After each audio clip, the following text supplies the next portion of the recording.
शुभ रात्रि। आज अयादी संधि का ऑडियो भेज रहा हूं। उसका सूत्र है पाणिनि जी का अयादी संधि के लिए एचो यवा यावह। ये सूत्र बन जाता है, उसकी व्युत्पत्ति देखेंगे। एचह, एचो का मतलब है एचह, संधि हुई है वहां पर भी।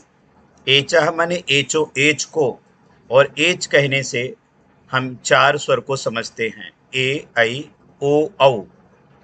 एच एक प्रत्याहार है, तो आप ये समझो, प्रत्याहार नहीं समझ में आएगा तो आपको इतना समझना है कि एच शब्द के कहने से हमें चार स्वर को समझना है जो संयुक्त स्वर माने जाते हैं, ए आई ओ औ।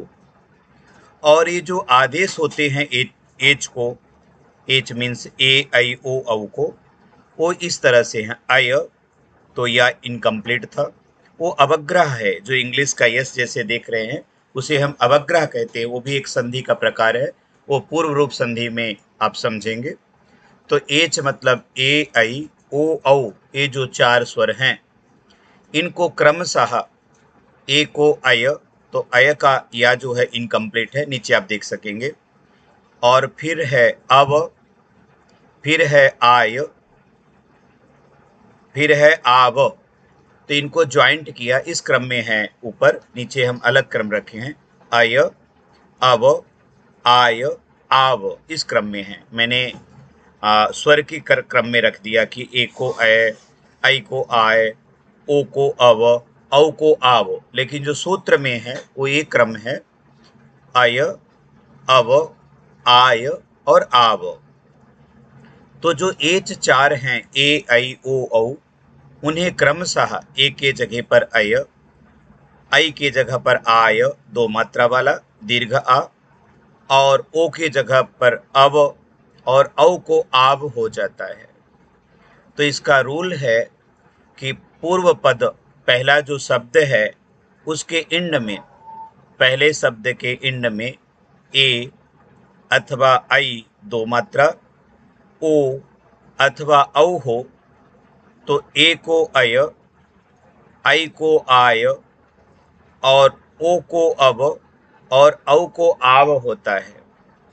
कब? जब उसके बाद उत्तर पद में कोई भी स्वर हो, चाहे वो समान हो चाहे असमान हो।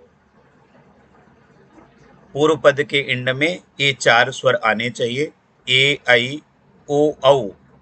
और उत्तर पद माने जो दूसरा शब्द है उसका पहला अक्षर स्वर से स्टार्ट होना चाहिए। वो स्वर कोई भी स्वर हो सकता है।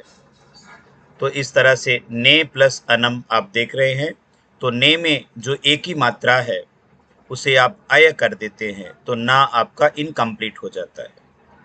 और इनकम्प्लीट ना हलंत, अय के आ से मिल गया, और अय का जो या था वो इनकम्प्लीट है, तो अनम के आ से मिल गया, तो एक कंप्लीट शब्द बन जाता है नयनम, जिसका अर्थ मतलब आंख। तो इस तरह से नई प्लस अकह में, नई में दो मात्रा है तो आई को आय होता है, दीर्घ आ, बड़ा आ। तो आपने आई को आय कर दिया, तो ना इनकम्प्लीट आय के आ से तो नाय बन गया, और नाय होकर के या जो इनकम्प्लीट था अकह के आ से मिल गया, तो आपका शब्द बन गया नायकः, जिसे मुखिया बोलते हैं, नायक बोलते हैं, हीरो बोलते हैं। तो ये संस्कृत शब्द बनता है नायकः। फिर हरे प्लस ए है, यहाँ इंड में ए है, रा में ए, उसको आपने अय कर दिया और या को ए से मिला दिया, तो शब्द बन जाता है हरये। ये जो हरि शब्द के चतुर्थी विभक्ति एक वचन में बनता है, हरये, कवये, तो ये इकारांत पुल्लिंग शब्द के चतुर्थी एक वचन में शब्द बनता है।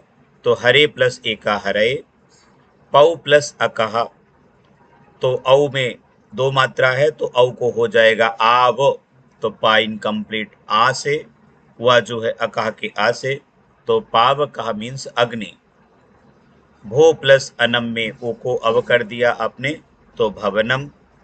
विष्णु प्लस ए में ओ को अव किया तो विष्णवे, ये भी चतुर्थी विभक्ति का रूप बनता है, विष्णवे, गुरवे, भानवे, तो ये उकारांत पुल्लिंग चतुर्थी विभक्ति एक वचन में बनता है रूप। नौ प्लस इकह, तो औ को आओ किया आपने और वा ई से मिलकर के ना भी कहा, नाव चलाने वाला। तो इस तरह से थोड़े से उदाहरण दे करके मैंने आपको ये अयादी संधि का डिस्कस किया है। तो मुझे लगता है ज़रूर आपको समझ में आएगा। तो प्लीज़ आप इसे सुनें और अपने मित्रों को भी शेयर करें और अपने सुझाव भी दें कि आपको कैसा लगा, जिससे हमारा उत्साहवर्धन होता रहे। Thank you so much.